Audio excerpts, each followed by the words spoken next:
love nudging the I camera. love nudging the camera. Okay, so I'll be You edited. just can't move your chair at all anymore. I can't move at all. Not an inch. So You already click record? it's recording. Yeah. Whoa. Well, because we can cut things out. Oh, yeah, true. Welcome to the first ever video of us finally doing something we want to do for a long time, which is make videos about the hobby, actually. Hobby Instead of just videos. bickering about how to run a shop Yep. and all the happenings of news. This requires way more stuff. This is way more work. I don't know how people do this. I hate every second of this setup here. It's like yeah. And we got something special. So hopefully, as the videos get on, they get better. So Yeah. please don't be too harsh. Don't be too harsh and I know you give can see this constructive camera. feedback. People are going to be. The background is the rest of our basement, the gaming hall. Yeah, do you guys like that, or do you want to see something more fixed with, like, I don't know, pictures of our families? They want to see a different green screen, obviously. True. Yeah, true. this green This screen. is a green screen. Yeah, but it kind of sucks. Today. Yeah, we're today we've got the P3 paints by our friends at Steamforge Games. I thought this was gone. I thought this was dead. Oh, we're not supposed to review Dead Pro. No, this is the new ones. It's the new ones. The new ones. Oh, yeah, the new ones. Very good. Very good. And Excellent. so a little bit of history here. P3 was created by the fine people at War Machine, and basically, like any big-ish company, they wanted to have their own paint range, basically, because, like, essentially you have your miniature game that you're promoting, and you want to have pictures in catalogs and army books and stuff. And what better way to say, to basically to get all the hobby dollars for people than to be like, yeah, we painted those with our colors. Yep. And we designed these paints to work with our specific color schemes, which makes a lot of sense, right? You're like, Signar blue and Kador red and stuff like that, right? So you're literally just like the GW Citadel colors. You're using the paints that are designed for just like to match the artwork, essentially. Yeah. Right. Yep. And once again, we're not paid to do this. I wish. This was the generosity of Matt Hart and his Steamforge guys that were down visiting Canada for Canada Plays, and they were gracious enough to give us as a sample To try out, yeah. to try it out. They know we love painting, and we're big into that. So, yeah, I think I've used one a little bit. I don't think you've used any, have you? I specifically did not use it yet. Yeah. I want to go in raw right in the He's video. going in raw in the video. Very good, very good. So this little set here is as you can see, the starter. Kind of usual thing. You get your primary colors, red, green, blue, yellow. There's a, what do you call it? A flesh tone. I like that they put a gold and a silver. Yeah, that's always nice. White. It's actually, these 10 colors are probably the perfect choices. It's pretty hard. They're pretty hard to argue with. You can basically do everything. Sometimes on the introductory sets, they add in a color that makes like weird no sense. But this was like really. The only one you could really fight for to add into here would be like one wash. A wash, yeah. But that's an easy add-on, right? Like if you're buying a paint set like this, you just add on. Yeah. So, and they actually, I just noticed on the packaging, you can see they put little descriptors. I think I remember them doing. I think this is a relic from the early days of P3, where they do this on Army Painter too. They actually give, because you have the like trademark name, and then they say this is a deep, medium, green, yellow, or a neutral warm. That is really nice, actually. I didn't notice that before. It's because we have to describe colors, and then we're like, well, what is that actually? I know they're trying to build nuts with Cygnus yellow, nuts with the Citadel stuff, where they're like, yeah, what's Screaming Skull? Like, what is it actually? I'm like, it's made of real skulls. It is made of real. So opening the box. There you go. There's the usual. Oh, and then I think just right off the bat, you'll notice is the mixing jar. Like they got the mixing balls in there, which I feel like is becoming like a standard thing you want to see with all the paint ranges now. It's like it is. Yeah, put the agitator in there. It doesn't cost much. Exactly. Yeah. So it's pretty standard stuff. It's a I guess it's a clear jar. Looks like. Yeah, I really like that actually. So this is another move that you're seeing a lot in the modern paint ranges. Is none of these like cloudy jars anymore, so you can actually see the color really well. These are nice and clear, so you can see the colors really, really well. Yeah. So and this is cool. like this. The collector in me likes this. Yeah. This is really good. So they've got a list of all the colors. And another intelligent thing, keep in mind, these paints, the original P3 paints were designed by Mike McVeigh, is the same gentleman who worked on the original Citadel colors. Yep. And one of the things they did, which was actually at the time, nobody else was doing this, is they started the color triad thing. Yeah. Like I don't know that they did 3 colors, but they had at least dual colors where you have like a base and a highlight. Yeah. And I really like that. A lot of people have found that really easy. Like obviously not everyone who does miniature painting is an artist. They come by it as a hobby. A lot of us are amateurs.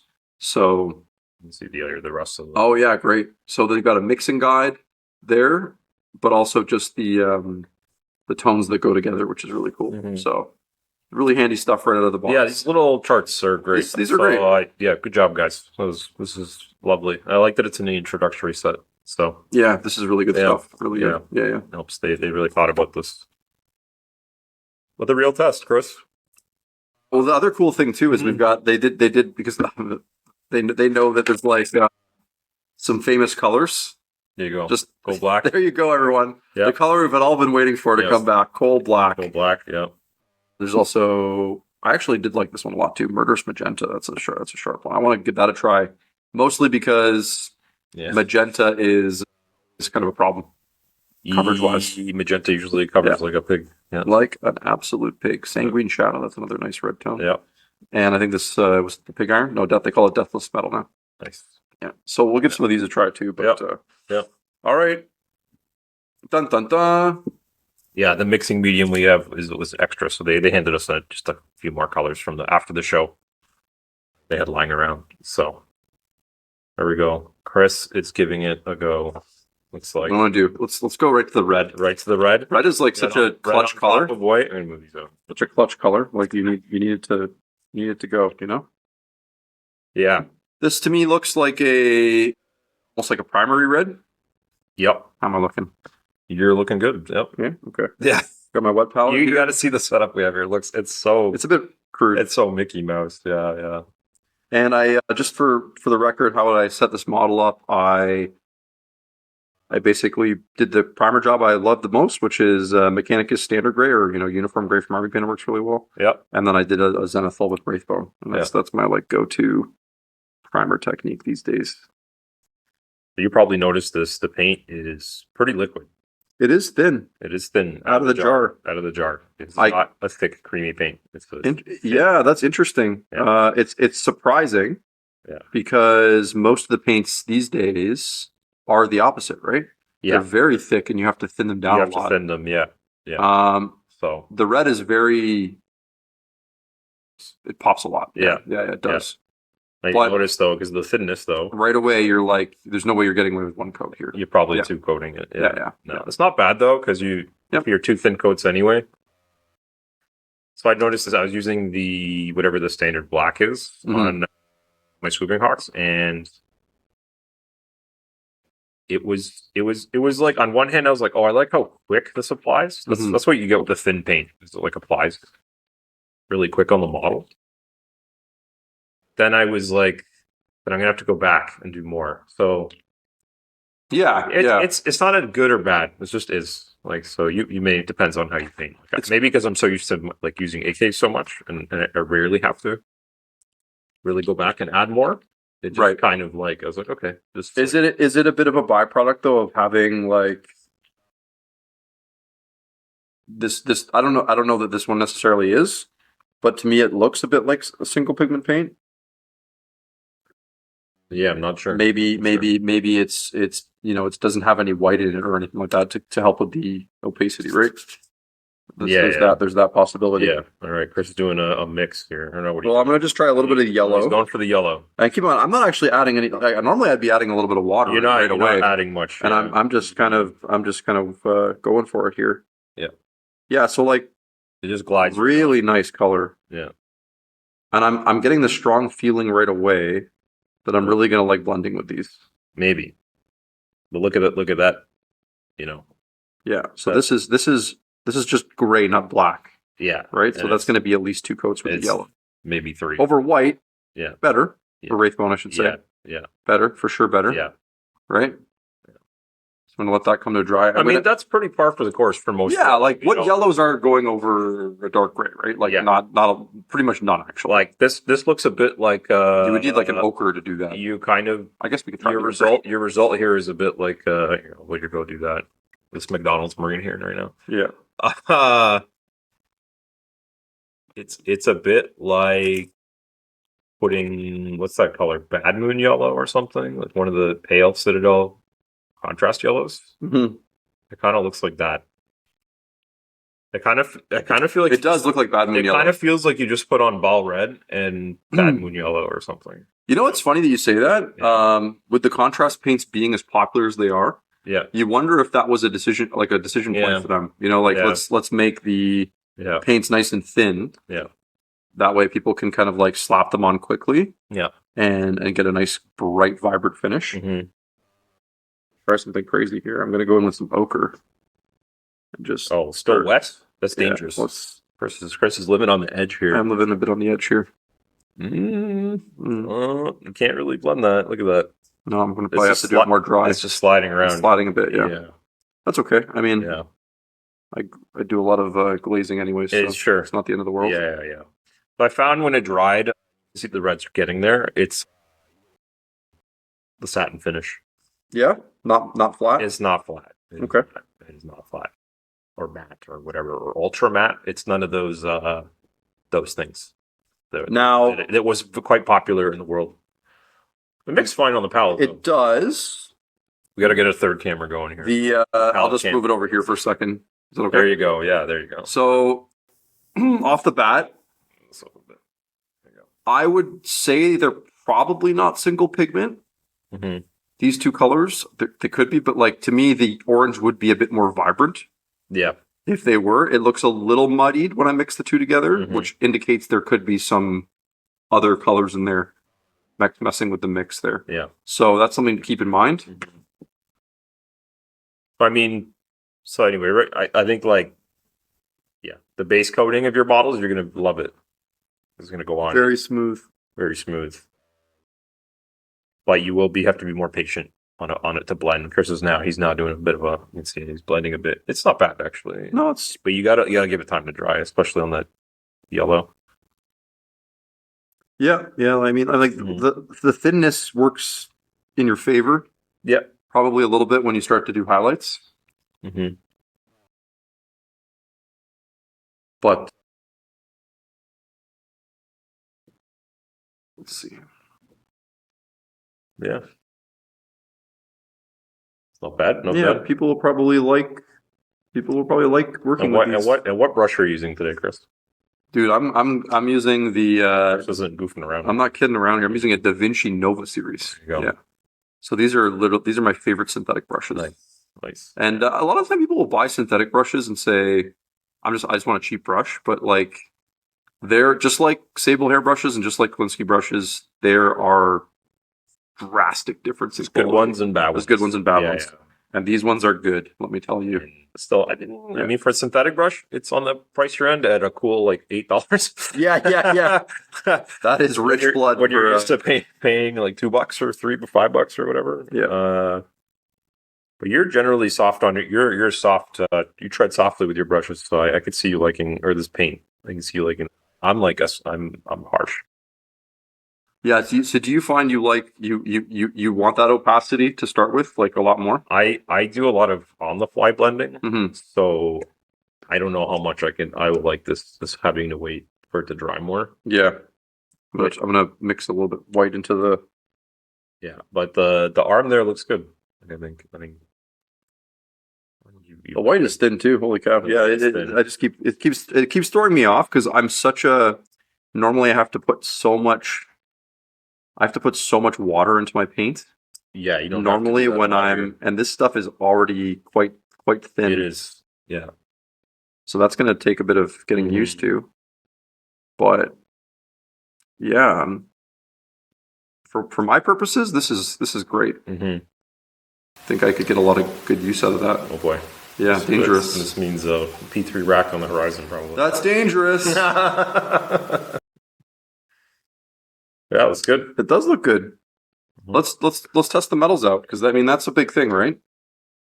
That's a big thing. My concern immediately is if the consistency is the same for the metallic colors, that they might be less desirable just because people don't necessarily want to do a bajillion.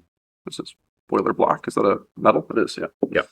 Cool. So let's take a boiler black and a cold steel and boiler black here. Nice. So let's see if we can do like a little blend of metal easily. Mm-hmm. I remember using a particularly poor paint company's paints a couple months ago, and then they're like, "Well, I don't think you shook it enough." I'm like, "Oh, I shook it." Oh, I'm not going to tell. I don't want to. I'm not here to kill people. Yeah. This one is, Yeah. wow, this is a dark metal. Yeah. This one's dark. Yeah.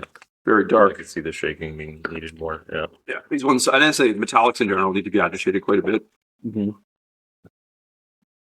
We need to get the little vortex. The vortex. Yeah. Looks like really gray over there. Yeah. Let's give her a go. All right. Let's got some. So yeah, I don't know if these are. They're either at retail or close to retail. I think we can probably order them already. I don't remember. It flies nicely.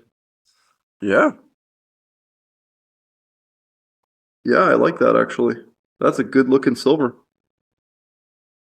It's like Iron Warriors or whatever. Right? Yeah, and a lot of people actually. Now you are putting this over like off white. Yes, so it's a fairly generous. Like it'll be quite a bit darker over black. Mm-hmm. Yeah, it's like a brownie metal. Really shouldn't be priming black that often anymore, you know. Probably not. Yeah, very few reasons to do it unless you're like brand new to painting. That's just easy. Yeah, the days of just black. So coverage is really good. Once again, I'm not even thinning this. No. Which I kind of like that. Mm-hmm. Kind of like that I don't have to just thin it right out of the bottle. That's kind of nice. I mean, some people will maybe complain. Well, you can see though on the pad, it's a little thick. You know what I mean? Like. Yeah. No, I probably could have been more delicate with it, right? Yeah. But, But very usable. Very, very usable. Let's not super worry about this, but the back of that, but just to get the front painted there. Yeah, one coat. No extra water added. Don't think it's overly thick. Mm-hmm. Not really any separation mm-hmm. in the paint, so that's good. Yeah. And it's got that nice like old school bolt gun metal kind of look to it, which is kind of cool. Mm-hmm. And then this is the cold steel, which is like their chainmail-ish kind of color, I guess. Yeah. It's not quite 100% dry yet, but YOLO. Yeah.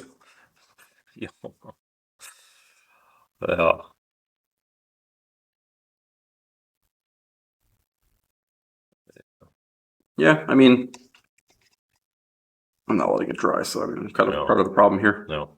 We need the hair dryer. The hair dryer? We add a little bit more. You do another coat of white. Maybe I'll put a bit more white up here, just to pop it out a bit more. Yeah. So depends how you paint, but I could see for Chris's style. This is just gonna blend that in.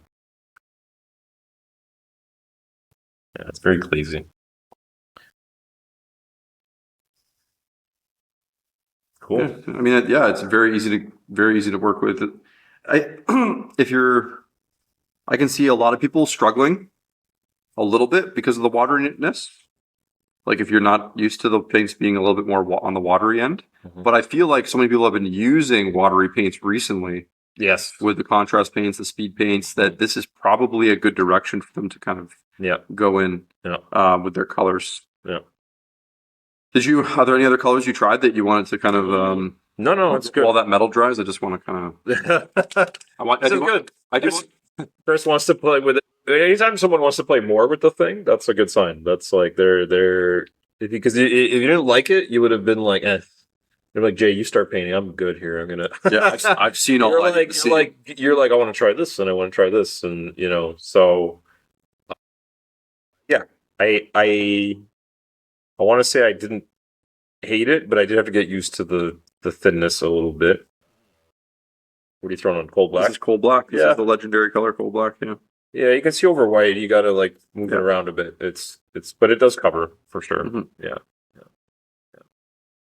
This is the classic dark sea blue. Dark sea blue. Yeah. So you can see where you'll have to put a little bit more, but you know what? As it finishes, especially here that's dried. Sorry, it is a nice finish. Eh? It's looking pretty good, but yeah, it's a nice finish. Yeah. So verdict. The verdict is I would buy some. Oh, I would buy some, and I will say as well that that's a tall order these days. Well, considering how much paint we have and use, there's so much paint. Like I've gotten rid of more paint ranges in my personal collection than I have now. Yeah, there's been so much turnover, right? Yeah, finding what you like and what you don't like. Yeah. But this to me is going to be really nice if you're looking for a paint that's going to be very usable out of the bottle without having to think too much. Yeah. I think that's probably what I hope that that's what they're thinking and going for. Yeah. No, some thought was put into this. Yeah, I think so. Yeah. And if you're like me and you like applying like multiple thin layers and kind of like the Glaze Nation or whatever, then I think you'll find this paint pretty darn usable. Right. Just to get a little bit of that bright steel on there. Oh yeah. Well, before this gets too rambly, anyway, what do you guys think? Do you want to see us paint more models with P3? Are you going to pick some up? And as we get more of it in, we'll probably give it a go. Like I said, I was kind of, I don't know. I didn't dislike it, but I didn't really get to play as much. But it was good to see you do it. So it was. Geez, like it's always great to see you do it. Yeah. Yeah, I think that's a great. I'm glad we have kind of different takes on this because I think that's an important thing to talk about with paint. That not to get too rambly, like you said in this video, but one thing we'll always say in our painting videos is this. It really comes down to the style you paint with. Yeah. There are no paint ranges that are for 100% for everybody. Yes. Yeah. You know what I mean? Yeah. Like there's going to be ones that work better for you based on how you paint and ones that work not as good for you for how you paint. Yeah. So, and then also sometimes like you're going to end up with a couple different ranges of paint mixed into your colors because you want this for this. And like, I can see people buying some P3 colors, just use them as highlight colors. Yeah. Like they'll be great for highlight colors. Maybe you don't buy them for your base coats. Maybe if you don't want to, but I mean, they work fine for base coats too. Yeah. Yeah. All right. Well, if you like this video, you can subscribe to this new channel that you've discovered very excitedly. Yeah. And we're going to do lots of product demos, how-to tutorials, just show us what we're working on, that sort of stuff. But if you have any ideas and you want to see something hobby related, shoot us a message. Get on our Patreon. That's where we kind of take special requests and that sort of thing. Yep. But until next time, thanks for watching. Thanks. Take care. Bye.